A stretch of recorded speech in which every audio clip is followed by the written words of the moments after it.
Hello and welcome to this video entitled Prepositional Verbs. Now, prepositional verbs are also known as verbs plus preposition. They are very different to phrasal verbs. Why are they different? Well, a prepositional verb has a grammatical preposition. That means the preposition is there to introduce the direct object. It isn't there to alter the meaning of the main verb. Also, prepositional verbs are inseparable. You cannot say, "What do you excel?" You need the preposition to understand the sentence. What do you excel at? Or, what did you apologize for? And so on. So they're inseparable.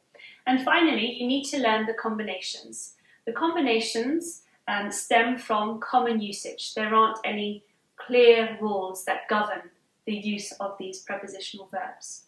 In some cases, a verb can work with various prepositions, 1, 2, or 3 different prepositions, and have the same meaning. For example, you can talk or speak about something, or talk or speak of something.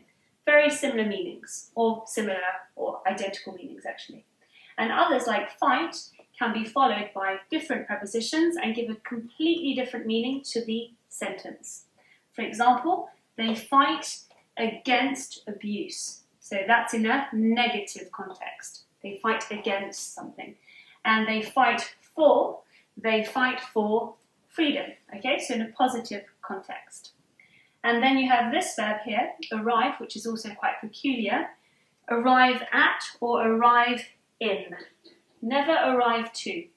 So you would say, for example, I travel to, I walk to.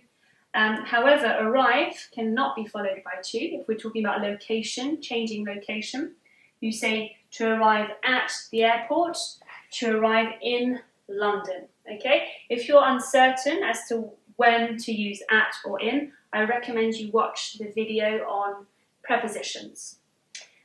Apart from that, I've underlined a few tricky words here, mainly because of its spelling. This is a common misspelt word.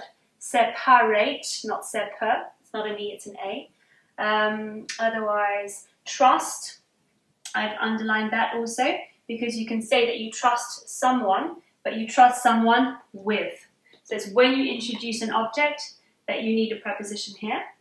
And to object here, I've circled object because we say to object and not to object. Object is the noun and to object is the verb. So if you don't understand why, please watch the video on stress patterns. It's quite revealing. And these are also common mistakes. So to depend can only work with on. It depends on the weather. And listen, what are you listening to? I listened to a radio program or a TV show, okay? Now, not listen something. So don't forget that they're inseparable and they need prepositions. Apart from that, I think it's just about learning everything off by heart and getting plenty of practice. So thank you for watching and good luck with the interactive exercises.